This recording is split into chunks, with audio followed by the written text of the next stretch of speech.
অসুস্থতা একজন মানুষের জীবনে চলার পথে সৃষ্টি করে বাধা। এই যে শারীরিক বা মানসিক অবস্থা বিবেচনায় সম্পূর্ণ সুস্থ থাকতে অনেকেই জানেন না তার কি করা উচিত। তাই স্বাস্থ্য বিষয়ক নানা সমস্যার পরামর্শ এবং সমাধানের পথ বাতলে দিতেই আমাদের সাপ্তাহিক আয়োজন হেলথ কেয়ার ডায়াগনস্টিক সেন্টার নিবেদিত স্বাস্থ্য কথা। প্রতি শুক্রবার এই অনুষ্ঠানে থাকে স্বাস্থ্য বিষয়ক নানা আলোচনায়। স্টুডিওতে থাকেন একজন বিশেষজ্ঞ চিকিৎসক। আমাদের সাথে আজ আছেন বক্ষব্যাধি ও মেডিসিন বিশেষজ্ঞ ডক্টর আব্দুল শাকুর খান।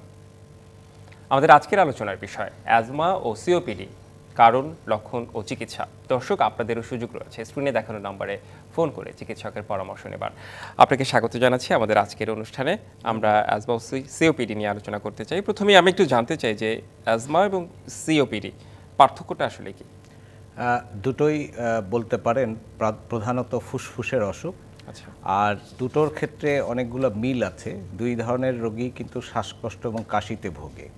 পার্থক্যটা হলো অ্যাজমাটা সাধারণত বেশিরভাগ ক্ষেত্রে অল্প বয়স থেকে শুরু হয়, তবে লেট অনসেট অ্যাজমা বলে একটা জিনিস আছে, অনেক বয়সে এসেও হতে পারে।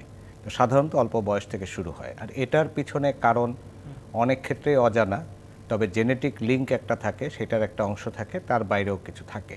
যাদের অ্যালার্জি প্রবণ শরীর তাদের জন্য হতে পারে।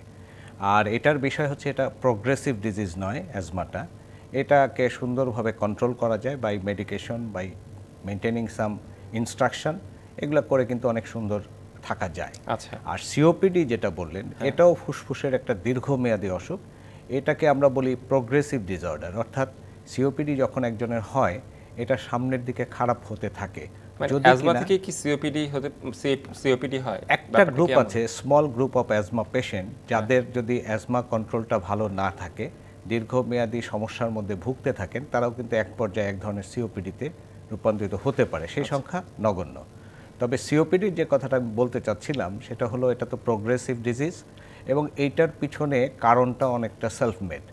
অর্থাৎ কেউ যদি ধূমপায়ী হন, কেউ যদি পান তামাক এগুলোতে অভ্যস্ত থাকেন, অথবা কিছু এমন কোনো পরিবেশের মধ্যে অনেক সময় অতিবাহিত করেন, সেটা দিয়ে একটা বড় অংশ সিওপিডি রোগীর তৈরি হয়। আর সিওপিডিতে লাংসের যে এয়ারওয়েতে ড্যামেজগুলো হয়, সেই ড্যামেজগুলোকে বলা হয় ইররিভার্সিবল ড্যামেজ। অর্থাৎ সেই ড্যামেজগুলো পূরণ হয়ে আবার নর্মাল অবস্থায় আসে না। তো সেই রকম একটা অবস্থায় সিওপিডির রোগীগুলা সাধারণত দেখা যায় একটা সার্টেন বয়সের পরে হয় সাধারণত। সেই জন্যই আমরা বলি এটা একটু বয়সকালে শুরু হয় এবং যতই বয়স বাড়তে থাকে সেটা বাড়তে থাকে। অ্যাজমার ক্ষেত্রে সেটি নয়, অল্প বয়সে হয় এবং এটা সুন্দর কন্ট্রোল করা যায়। তবে আমি নিরাশ করব না, সিওপিডিও আমরা বললাম বেটার লেট দ্যান নেভার যেমন বলি। আর আর্লি ডিটেকশন, আজকাল অনেকগুলো পদ্ধতি আছে, আপনি ইচ্ছা করলেই আপনার মধ্যে সিওপিডির কোনো চেঞ্জ হচ্ছে কিনা সেটা বোঝার উপায় আছে চিকিৎসকের পরামর্শ নিয়ে। সেই ক্ষেত্রে যত তাড়াতাড়ি এটা অনুধাবন করা যাবে, ব্যবস্থায় যাওয়া যাবে এবং ট্রিগারগুলোকে যে কারণে হচ্ছে সেখান থেকে দূরে আসা যাবে, তখন কিন্তু সিওপিডির বিস্তারটা বা প্রোগ্রেসটা কমে যাবে। আচ্ছা, আমরা একটু ছোট ছোট বিষয় নিয়ে আলোচনা করতে চাই আর কি। প্রথমত হচ্ছে অ্যাজমার বিষয়ে একটু আসতে চাই যে অ্যাজমার আসলে এটা কি পারিবারিক কোনো কারণ থাকতে পারে, বংশগত কোনো ইস্যু, নাকি হচ্ছে পরিবেশগত ইস্যু দিয়েই হচ্ছে অ্যাজমার ক্ষেত্রে আমি প্রথমে বলেছিলাম যে পারিবারিক লিঙ্কটা খুব ইম্পর্টেন্ট, অর্থাৎ জেনেটিক লিঙ্ক। একটা জিনিস দেখা যায় যে অর্ধেকের বেশি, প্রায় 70% হচ্ছে জেনেটিক লিঙ্ক। অর্থাৎ আমরা রোগের যখন ইতিহাস নেই দেখি পারিবারিকভাবে তার লিঙ্ক আছে, আমরা ফ্যামিলি হিস্ট্রি বলি এটাকে। আর আরেকটা হচ্ছে দূষণ, যেটা হচ্ছে বিশেষ করে আমি যদি পরিবেশগত দূষণের মধ্যে বায়ু দূষণটাকে বলি, ইয়েস, এটাকে আমরা এখন অনেক ক্ষেত্রে কিন্তু সুপার অ্যান্টিজেন বলি, আমরা একটা টার্ম ইউজ করি। অর্থাৎ এই বায়ু দূষণ দিন দিন এত বাড়ছে যে অজানা কিছু দূষণও আছে, এটার এক্সপোজারের কারণে কিন্তু যাদের অ্যাজমা হওয়ার প্রবণতা থেকে হয়নি তারা অ্যাজমাতে রূপান্তরিত হচ্ছেন। এখানে কি আবহাওয়া কি কোনো ইস্যু?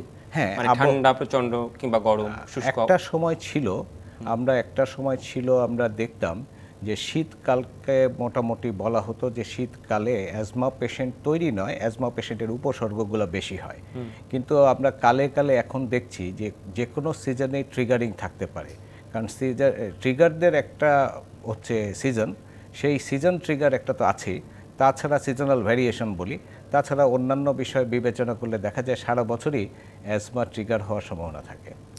আচ্ছা, এই ক্ষেত্রে আমরা একটু ট্রিটমেন্টের বিষয়ে আসতে চাই, কারণ সিওপিডিও নিয়ে আবার আলোচনা করব, তো ডিটেইল আলোচনা করতে হবে। তাহলে হচ্ছে অ্যাজমার ক্ষেত্রে কি আমরা অনেকেই দেখি ইনহেলার নেন, অনেকের ক্ষেত্রে আপনারা কি ঔষধ সাজেস্ট করেন? শীতকালে আবার এটা বেড়ে যায়, আপনি যেটা বললেন অন্যান্য সময় হতে পারে, কিন্তু শীতকালে আসলে লক্ষণ উপসর্গগুলো বেড়ে যায় কেন? দুটো শীতকালের মধ্যে তিনটা সময়কে আমরা বিবেচনা করি। নাম্বার ওয়ান হচ্ছে শীত যখন আসে, অর্থাৎ ঋতুর একটা পরিবর্তন আসতে থাকে, শুকনো একটা সিজন শীতের দিকে আসতে থাকে, সেই সময়টা যে একটা ঋতু পরিবর্তন, তাপমাত্রা পরিবর্তন, আবহাওয়াগত পরিবর্তন, সেই পরিবর্তনটা মানুষকে, যারা অ্যাজমা প্রবণ মানুষ, তাদেরকে অ্যাজমাটাকে বাড়িয়ে দেওয়ার সম্ভাবনা থাকে।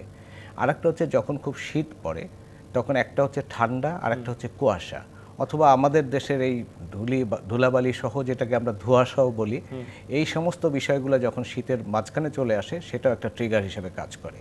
আরেকটা হচ্ছে শীত যখন চলে যায়, অর্থাৎ একটা শীত থেকে গরমের মধ্যে যাচ্ছে, স্প্রিং আসছে, সেই সময়টা খেয়াল করবেন গাছের পাতা পড়ে যায় নতুন পাতা গজানোর আগে। এই যে ঝরা পাতার যে সিজনটা বলা হয়, তখন ধূলিকণাও বেড়ে যায়, তখনও একটা অ্যাজমা প্রবণ যারা, তারা অ্যাজমা ট্রিগার হয়ে উপসর্গগুলো আসার সম্ভাবনা থাকে। তো এই ক্ষেত্রে আসলে সমাধানটা কোথায়? সমাধানটা কি হচ্ছে, আপনি যেটা বললেন যে অ্যাজমা কখনো একদম ভালো হয়ে যায় বিষয়টা তা না, কিন্তু সুন্দরভাবে নিয়ন্ত্রণ করা যায়, সেই ক্ষেত্রে কি ইনহেলার কিংবা ওষুধ দিয়ে নিয়ন্ত্রিত হতে হবে? হ্যাঁ, আপনার প্রশ্নের প্রথম অংশে ছিল ইনহেলার এবং ঔষধ। আমি একটু ক্লিয়ার করি, ইনহেলারও একটা ঔষধ, মুখে খাওয়ার ওষুধও একটা ঔষধ, সবই ঔষধ। তবে এখানে বলা যেতে পারে যে ইনহেলারের গুরুত্ব কতখানি। দেখেন, ইনহেলারের গুরুত্ব এত বেশি যে এইটা অত্যন্ত সামান্য ব্যবহারের মাধ্যমে উপসর্গকে যেমন নিয়ন্ত্রণ করা যায় এবং উপসর্গকে রিলিফ দেওয়া যায়। যদি এইটার বিকল্প কোনো মুখের খাওয়ার ওষুধ বা ইনজেকশন বের হতো, তাহলে এই ধরনের প্রোডাক্টগুলো কিন্তু বাজারে আর থাকতো না। ভেরি সায়েন্টিফিক্যালি প্রুভড যে ইনহেলার, যেটা আমরা এমডিআই ফর্মে বলি অথবা ডিপিআই পাউডার ফর্মে বলি, এটাই এখন পর্যন্ত চলমান বিশ্বের সবচেয়ে ইম্পর্ট্যান্ট ওষুধ অ্যাজমা রোগীদের জন্য। তবে কার জন্য কতটুকু ঔষধ লাগবে, সেই অ্যাজমা রোগীর শ্রেণীবিন্যাসের উপর নির্ভর করবে, অর্থাৎ অ্যাজমা কী ধরনের, তার কীভাবে হয় এটা। আরেকটা কথা বর্তমান চিকিৎসা জগতে খুব ইম্পর্টেন্ট, সেটা হচ্ছে পার্সোনালাইজড, অর্থাৎ একই ধরনের উপসর্গ নিয়ে 10 জন আপনার চিকিৎসকের কাছে আসলো, 10 জনের যে ঠিক একই ধরনের চিকিৎসায় ফলাফল পাওয়া যাবে সেটা আমরা দেখি না। আমাদের একটা গ্লোবাল প্ল্যাটফর্ম আছে যেটা জিনা বলে, গ্লোবাল ইনিশিয়েটিভ ফর অ্যাজমা। এরা এটার উপর ধারাবাহিকভাবে আপনার গবেষণা করে থাকে, এদের মাধ্যমে আমরা এই গাইডলাইনটা পাই। সেখানে এই জন্য বলা হচ্ছে যে অ্যাজমা রোগীর ট্রিটমেন্টের মধ্যে ইনহেলারকে প্রাধান্য দেওয়া, 2 নম্বর হচ্ছে নিয়মিত ফলো আপ, অর্থাৎ ফলো আপে যার যেরকম আমরা রেজাল্ট পাচ্ছি তার উপর পার্সোনালাইজড ফর্মেও কিছু কিছু পেশেন্টের ক্ষেত্রে পার্সোনালাইজ টাইপের ট্রিটমেন্ট দিতে হয়। আচ্ছা, আপনি শ্রেণীবিন্যাস ঠিক বললেন, মানে আপনি হয়তো অন্যভাবে বলেছেন, কিন্তু এমন কি থাকে যে অ্যাজমার হচ্ছে কারো প্রথম একটু কম বেশি কিংবা খুব গুরুতর এমন? হ্যাঁ, আমরা অ্যাজমাকে যখন থেকে জানি তখন থেকে প্রত্যেকটা রোগেরই কিন্তু কিছু ক্লাসিফিকেশন থাকে, অ্যাজমারও আছে।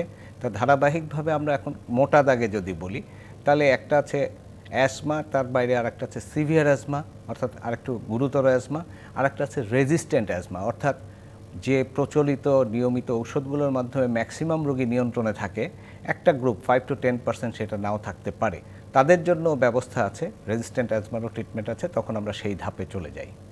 আচ্ছা, অ্যাজমার বিষয়ে আমরা তো যেহেতু আজকে দুটো নিয়েই কথা বলছি, আমি একটু সিওপিডির বিষয়ে আসতে চাই। আমি যদি লক্ষণগুলো বলি আর কারণগুলো কি অলমোস্ট কাছাকাছি, মানে সেম? লক্ষণের মধ্যে কিছু মিল আছে, কিছু অমিল আছে দুটোর মধ্যে। তার মধ্যে যেমন মিল যেটা বললাম, শ্বাসকষ্ট, মিল হচ্ছে কাশি, এই দুই রোগের ক্ষেত্রে, অ্যাজমা এবং সিওপিডির ক্ষেত্রে থাকে। আর আরেকটা হচ্ছে পারসিস্টেন্সি অফ দিস সিমটম, অর্থাৎ অ্যাজমা রোগীকে সহজে রিভার্স করা যায়, কন্ট্রোলে রাখা যায়, দীর্ঘমেয়াদী কন্ট্রোলে থাকে। সিওপিডির ক্ষেত্রে দীর্ঘমেয়াদী কন্ট্রোলটা আমাদের জন্য একটা চ্যালেঞ্জ, আর আমি প্রথমেই বলেছিলাম এটা প্রোগ্রেসিভ, অর্থাৎ সিওপিডির যদি উপযুক্ত চিকিৎসা বা ব্যবস্থা না নেওয়া হয়, তাহলে ধীরে ধীরে এই মাল্টি সিস্টেম ডিজিজ হয়ে যায়। সিওপিডি আমরা যদিও বলি প্রাথমিকভাবে এটা একটা ফুসফুস বা শ্বাসতন্ত্রের অসুখ, সিওপিডি আলটিমেটলি মাল্টি সিস্টেম অসুখ, অর্থাৎ আপনার স্কেলিটন থেকে শুরু করে, হার্ট থেকে শুরু করে, রক্তনালী থেকে শুরু করে সব জায়গায় পরিবর্তনগুলো সিওপিডির মাধ্যমে আসে। তো সেই কারণে আমাদের সিওপিডিকে অত্যন্ত গুরুত্ব সহকারে প্রচার প্রসার এবং ব্যবস্থাপনা নেওয়া উচিত। আচ্ছা, তাহলে সিওপিডির লক্ষণগুলো তো জানলাম, আমার আরও বেশ কিছু, মানে কিভাবে আসলে বাসা বাঁধে, মানে অনেকেই অ্যাজমার পেশেন্ট, তাদের অনেকেরই হয়, আবার দেখা যায় যে অ্যাজমা নেই কিন্তু সিওপিডিতে আক্রান্ত হচ্ছে। এই সংশ্লিষ্ট বিষয়গুলো নিয়ে কথা আরও বলতে চাই, চিকিৎসার বিষয়ে তো কথা বলবোই, একটা বিরতিতে আমাদের যেতে হবে। দর্শক, বিরতি নিচ্ছি ডিবিসি নিউজের সাপ্তাহিক আয়োজন হেলথ কেয়ার ডায়াগনস্টিক সেন্টার নিবেদিত স্বাস্থ্য কথা। সঙ্গেই থাকুন। আবারও স্বাগত ডিবিসি নিউজের সাপ্তাহিক আয়োজন হেলথ কেয়ার ডায়াগনস্টিক সেন্টার নিবেদিত স্বাস্থ্য কথায়। আমাদের সাথে আজ আছেন বক্ষব্যাধি ও মেডিসিন বিশেষজ্ঞ ডাক্তার আব্দুল শাকুর খান। আমাদের আজকের আলোচনার বিষয় অ্যাজমা ও সিওপিডি, কারণ, লক্ষণ ও চিকিৎসা। আপনাকে বিরতির পর আবারও স্বাগত জানাচ্ছি। আমি একটু সংক্ষেপে জানতে চাই, তারপর আবার সিওপিডিতে আসতে চাই। কমপ্লিকেশনসগুলো অ্যাজমার ক্ষেত্রে এবং সিওপিডির ক্ষেত্রে মানে খুব বেশি হয়, মানে কোনটার বেশি কোনটার কম, বা কেমন হয়? যদি আমি একেবারে মোটা দাগেই বলবো অল্প সময়, সেটা হচ্ছে অ্যাজমার কমপ্লিকেশনসটা মিনিমাম হয় না তা নয়, প্রত্যেকটা অসুখেরই কমপ্লিকেশন থাকে। কমপ্লিকেশনসের মধ্যে দুটো ধরন থাকে, একটা অসুখের জন্য, একটা ঔষধের জন্য। যাই হোক, অ্যাজমারটা মিনিমাম, আমি এখানে বাকিটা উল্লেখ করব না। কিন্তু সিওপিডি যেহেতু একটা বয়সে যে হচ্ছে, সেই বয়সে দেখা যায় তাদের রোগ প্রতিরোধ ক্ষমতা অনেক কমে যায়, অন্যান্য অসুখ বিসুখ থাকে এবং সিওপিডি নিজেই কমপ্লিকেটেড করে ফেলে। আমরা অনেকগুলো কমপ্লিকেশনস দেখি। সিওপিডিদের জন্য একটা নিউমোনিয়া একটা চ্যালেঞ্জ, রিকারেন্ট রেসপিরেটরি ইনফেকশন আর একটা চ্যালেঞ্জ। আচ্ছা, তারপরে সিওপিডি পেশেন্টরা আবার ওইটা সিওপিডি যদি কন্ট্রোলে না রাখা হয়, তাহলে হার্ট দুর্বল হয়ে একটা আমরা কর পালমোনাল বলি, পালমোনারি হাইপার টেনশন বলি, এগুলো তৈরি হয়। তো আপনি যদি কমপ্লিকেশনসের বিবেচনায় দুটোকে বলেন, তাহলে আমি বলবো অ্যাজমার ক্ষেত্রে মিনিমাম কমপ্লিকেশনস, এবং গুড কন্ট্রোল হলে কোনো কমপ্লিকেশনস থাকেই না। But COPD is big challenge for us, এবং রোগীর জন্যও চ্যালেঞ্জ। সিওপিডিতে অনেক কমপ্লিকেশনস হয়। আমার বেশ কিছু প্রশ্ন রয়েছে। তার আগে আমি অনেক সময় আমরা দেখি যে অনেকের শ্বাসকষ্ট যখন শুরু হয়, প্রচণ্ড রকমভাবে সে শ্বাস নেওয়ার চেষ্টা করে আর কি, স্বাভাবিক শ্বাস নেওয়ার চেষ্টা। এবং আমরা বিভিন্ন মুভির কথাও যদি বলি, আমরা দেখি অনেক সময় ইনহেলার না পেয়ে মারা যায়, এমন কি হয়? বেসিক্যালি আপনি যদি ট্রু অর্থে অ্যাসমা বা সিওপিডি এদের শ্বাসকষ্ট বলেন, ঠিক ওই মুহূর্তে আমরা বলি রিলিভার ড্রাগ।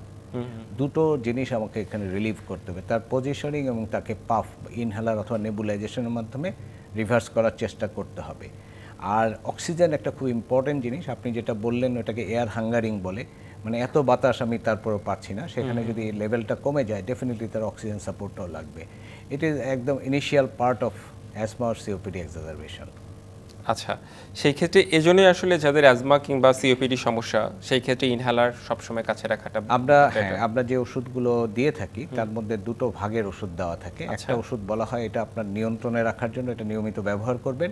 আর এটা হচ্ছে যখন সমস্যায় পড়বেন তখন। তো যখন সমস্যায় পড়বেন, ন্যাচারালি ওই ইনহেলারটা আমরা কিন্তু তারকে ক্যারি করতে বলি। ক্যারি করবে, তা অফিসে রাখবে বা ইয়েতে রাখবে, কারণ কখন ট্রিগার হবে, একটু ইয়ে হবে, তখন ওই একটা জিনিসই তাকে ওই সময়ের জন্য রিলিভ করবে। আচ্ছা, আমি একটু সিওপিডির বিষয়ে আসতে চাই। সিওপিডির কমপ্লিকেশনসগুলো অনেক আছে, আপনি যেটি বললেন। সেই ক্ষেত্রে কি আসলে ট্রিটমেন্টটা কি, ভ্যাকসিনেশনের কোনো ইস্যু আছে কিনা এখানে? হ্যাঁ, এখানে ট্রিটমেন্ট হচ্ছে, প্রথম হচ্ছে সিওপিডির ক্যাটাগরাইজ ট্রিটমেন্ট আছে, এবং সেই ক্ষেত্রেও মূল ট্রিটমেন্ট কিন্তু ডিপিআই বা এমডিআই ইনহেলার জাতীয়। এছাড়া মুখে খাবার ঔষধ আছে, এটা পার্সন টু পার্সন অবস্থাগতভাবে ভিন্নতা থাকে। তবে একটা ইম্পর্টেন্ট, আমি যেহেতু বললাম যে সিওপিডির রোগীদের ক্ষেত্রে আপনার ইনফেকশন প্রবণতা বেশি থাকে, রোগ প্রতিরোধক ক্ষমতা বিশেষ করে লাংসের কমে যায়, অর্থাৎ নিউমোনিয়ার এগেনস্টে যে নিউমোকক্কাল ভ্যাকসিনেশন আছে সেটা তাদের নেওয়া উচিত এবং প্রেসক্রাইব করা হয়। ইনফ্লুয়েঞ্জাটা খুবই জরুরি, কারণ আমরা ভাইরাসের মুখোমুখি সবসময় হই, তাদের ক্ষেত্রে ইনফ্লুয়েঞ্জা ভ্যাকসিন দেওয়াটাও জরুরি। এই দুইটা জিনিস। আরেকটা কথা এই সুযোগে আমি বলে ফেলি, সেটা হচ্ছে যেহেতু এটা দীর্ঘমেয়াদী অসুখ, ফুসফুসের কার্যক্ষমতা কমিয়ে ফেলে, বিশেষ করে সিওপিডি, এবং বিভিন্ন রকম স্টেজিং আছে, এটা সামনের দিকে এগোতে থাকে, সেই ক্ষেত্রে রিহ্যাবিলিটেশন বলে একটা কথা আছে। ঔষধ এবং নিয়মকানুনের বাইরে কিছু ফুসফুসের ব্যায়াম, খাদ্য অভ্যাস, এগুলো সব কিন্তু আমাদের রিহ্যাব প্রোগ্রামের মধ্যে আছে। আজকালকার জামানায় সারা দুনিয়াতেই এটা ব্যাপ্তি পাচ্ছে, সেটা হচ্ছে রিহ্যাব প্রোগ্রাম।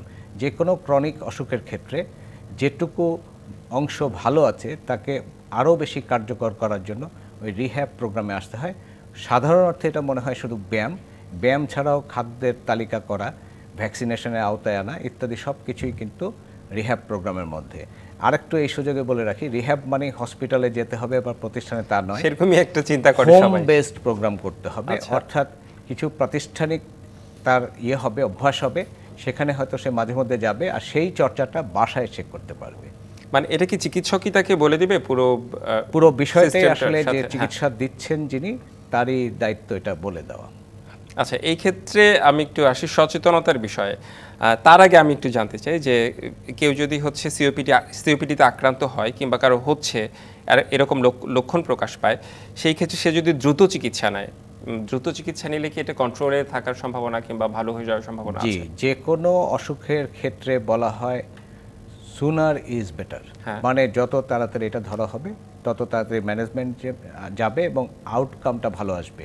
আরেকটা কথা, এখন প্রি সিওপিডি একটা টার্ম বলা হয়, অর্থাৎ রিস্ক গ্রুপ যাদের মধ্যে সিওপিডি হওয়ার প্রবণতা বেশি, যেমন যারা স্মোকার, যারা ফ্যাক্টরিতে কাজ করে, আচ্ছা। যারা ডাস্ট অ্যান্ড আদার্সে খুব এক্সপোজড হয়, তাদের কিন্তু সিমটম আসার আগেই যদি চিকিৎসকের কাছে বলে যে আমি এই এই জিনিসে অভ্যস্ত বা এটাতে আছি, সেই ক্ষেত্রে চিকিৎসক যদি তার লাং ফাংশন টেস্টের একটা টেস্ট আছে স্পাইরোমেট্রি, ভেরি সিম্পল বাট সব জায়গায় করা সম্ভব নয়, বাট এটা প্র্যাকটিস হচ্ছে, সেটা বলা হয় যে যদি উপসর্গ হওয়ার আগেই ওইটার মাধ্যমে বোঝা যায় তাহলে সতর্কতা কিন্তু আরও আগে নেওয়া হলো, এবং নেওয়া হলে তখন যদি পেশেন্টকে সেইভাবে অ্যাডভাইস করা হয়, সেইভাবে ম্যানেজমেন্ট দেওয়া হয়, তাহলে কিন্তু তার ক্ষেত্রে অনেক ভালো রেজাল্ট আমরা পাই।